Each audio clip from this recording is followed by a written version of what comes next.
তারপরে এই তো আমরা ট্রেন জার্নি করে ভেনিসে চলে আসি। অ্যান্ড ইটালি ট্রেন জার্নি গুলো অনেক মজা ছিল। মজার ব্যাপার হচ্ছে এই অ্যাপার্টমেন্ট আমার জন্য একটা সারপ্রাইজ ছিল। আর আমার হাজবেন্ড বলেছে আমাকে যে ও এখনো কোনো হোটেল বুকিং করেনি, ওইখানে গিয়ে দেখা যাবে কি আছে কপালে। পুরো ট্রেন আমাকে বলতে বলতে এনেছে যে রাস্তায় থাকতে পারবা কিনা, কারণ যেহেতু হোটেল পাই নাই, কি করব, হোটেল তো পাচ্ছি না, একটু কষ্ট করে একটু অ্যাডজাস্ট করে থেকে নিও, এই সে মানে দুনিয়ার ভুগি চুগি দিয়ে আমাকে নিয়ে এসেছে। তারপরে এসে দেখি এত সুন্দর একটা অ্যাপার্টমেন্ট বুক করেছে, মানে এত সুন্দর ছিল, আমার অনেক বেশি ভালো লেগেছে। বাট যেহেতু আমরা ঘুরতে গিয়েছি, বাহিরেই থাকবো সারাক্ষণ, এত বড় এত টাকা দিয়ে অ্যাপার্টমেন্ট নেওয়াটা আমার কাছে মনে হয় বিলাসিতা। জাস্ট রাতের সময়টুকু আমরা হোটেলে এসে ঘুমাবো, আদারওয়াইজ পুরোটা সময় আমরা বাহিরে থাকবো। সো এত টাকা দিয়ে এরকম অ্যাপার্টমেন্ট নেওয়ার কোনো মানেই হয় না। গ্রুপে গেলে আমার কাছে মনে হয় এমন অ্যাপার্টমেন্ট গুলো ওয়ার্থ ইট, আদারওয়াইজ এগুলো ওয়েস্ট অফ মানি। হ্যাঁ, যদি আপনি থাকতে চান, হোটেল রুমে টাইম পাস করতে চান, তাহলে হচ্ছে আপনার জন্য অ্যাপার্টমেন্ট ঠিক আছে। বাট যারা হচ্ছে এক্সপ্লোর করতে এসেছেন, বাহিরেই থাকবেন সারাদিন আধা রাত, তাদের জন্য এরকম অ্যাপার্টমেন্ট নেওয়ার কোনো মানেই হয় না। বাট যাই হোক, এই অ্যাপার্টমেন্টটা আমার খুবই পছন্দ হয়েছে। ইটালিতে সবচেয়ে বাজে ব্যাপার হচ্ছে কোনো হোটেল রুমে কোনো অ্যাপার্টমেন্টে হচ্ছে কোনো প্রকার টুথপেস্ট দেওয়া থাকে না। মিলানোতে আমি টুথপেস্ট কিনতেও পাইনি। এরা কি দাঁত ব্রাশ করে না নাকি?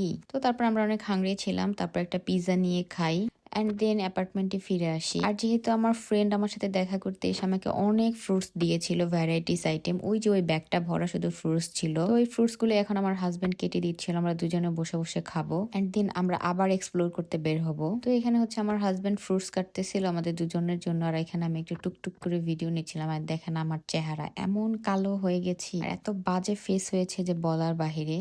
আর এখানে হচ্ছে এই তো ফ্রুটস কেটে আমার জন্য রেডি করে রেখেছেন, নিজেও খাচ্ছে। আর এই সবগুলো ফ্রুটস হচ্ছে আমার ফ্রেন্ড আমাকে দিয়েছিল। অনেক অনেক থ্যাঙ্কস আমার ফ্রেন্ডকে, ফ্রুটস গুলো দিয়ে অনেক উপকার করেছে। তো ওই দিন রাতে আবার বের হয়েছিলাম, বাট আর কোনো ক্লিপ নিইনি, মানে ক্লিপ নিতে ইচ্ছা করতেছিল না, আমার হাঁটতে ইচ্ছা করতেছিল না। আমার হাজবেন্ড আমাকে জোর করে বের করেছিল, বলতেছিল যে চলো বাইরে ঘুরি, এই জায়গাটা অনেক সুন্দর, এই সিটিটা অনেক সুন্দর। পরে ঘুরে এসে রাতে ঘুমিয়ে যায়। আর তারপরের দিন হচ্ছে সকালে আমরা বের হই। দিন হচ্ছে আমরা ওই যে নৌকাগুলো দিয়ে ঘুরবো। আর আমি হচ্ছে জুতার ফিতা বাঁধতে পারি না, তো আমার হাজবেন্ড আমাকে জুতার ফিতা বাঁধায় হেল্প করতেছিল। তারপর হচ্ছে আমরা বের হয়ে যাই নৌকা দিয়ে ঘোরার জন্য। আর আমরা এটা খুব সুন্দর জায়গায় একটা অ্যাপার্টমেন্ট নিয়েছিলাম, যেখান থেকে সবকিছুই কাছে ঘোরাঘুরি করা যায় এন্ড টুক করে বাসায় চলে আসা যায়। আর ভেনিসে এত সুন্দর একটা ওয়েদার ছিল যে আমার খুবই ভালো লেগেছে। এন্ড এই নৌকা দিয়ে হচ্ছে আমরা ঘুরেছিলাম 25 থেকে 30 মিনিট ওরা হচ্ছে নৌকা দিয়ে ঘুরায়। আর যার টাকা বাংলাদেশি টাকায় 22 থেকে 23,000 টাকা পড়ে। এখানে সবকিছু অনেক এক্সপেন্সিভ ছিল। এন্ড নৌকা দিয়ে আমরা ঘোরাঘুরি করি এন্ড এত সুন্দর লাগতেছিল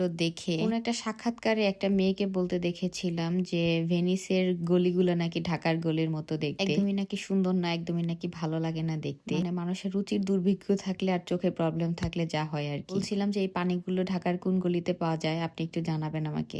এখানে হচ্ছে আমরা ঘোরাঘুরি করতেছিলাম, আর অনেকেই হচ্ছে অনেক বড় নৌকাগুলো নিয়ে ঘুরতেছিল, শিপগুলাতে, জাহাজগুলাতে। আর আমরা যে নৌকাগুলো উঠেছি এটার মধ্যেও 5 জন করে যাওয়া যায়, বাট আমরা চেয়েছিলাম দুজনে নিজেদের মতো করে ঘুরতে, কারোর সাথে না যেতে। তো আমরা দুজনেই ঘুরেছিলাম এন্ড অনেক এনজয় করেছি। এখানে আমার অনেক ভালো লেগেছে, কারণ মিলানো সিটিটা আমার একদমই ভালো লাগেনি, অনেক বাজে একটা সিটি মিলানো সিটি। আমি রিকমেন্ড করবো কখনো মিলানো সিটিতে না যাইতে, মানে খুবই বাজে একটা সিটি। ভেনিসটা খুবই সুন্দর, লেক কমোটাও অনেক সুন্দর এন্ড এখানে মুরানো বুরানো সিটি আছে, ওই সিটি গুলোও অনেক সুন্দর। আর এইখানে এসে হচ্ছে আমরা একটা পরিচিত ছেলেকে পেয়ে যাই, আমার হাজবেন্ডের সিনিয়র ভাইয়ের রিলেটিভ ছিল এই ছেলেটি। ও খুবই আন্তরিক ছিল, আমাদেরকে অনেক কিছুতে হেল্প করার চেষ্টা করেছে এন্ড অনেকগুলো জায়গায় যাওয়ার সাজেস্ট করেছেন। মুরানো বুরানো সিটিতে হচ্ছে ওই আমাদেরকে যেতে বলেছিল এন্ড আমরা ভেবেছিলাম নৌকা দিয়ে ঘুরে, যেহেতু আমাদের অ্যাপার্টমেন্টটা অনেক কাছে, সো আমরা ফ্রেশ হয়ে আবার হচ্ছে আমরা মুরানো বুরানো সিটিতে যাব।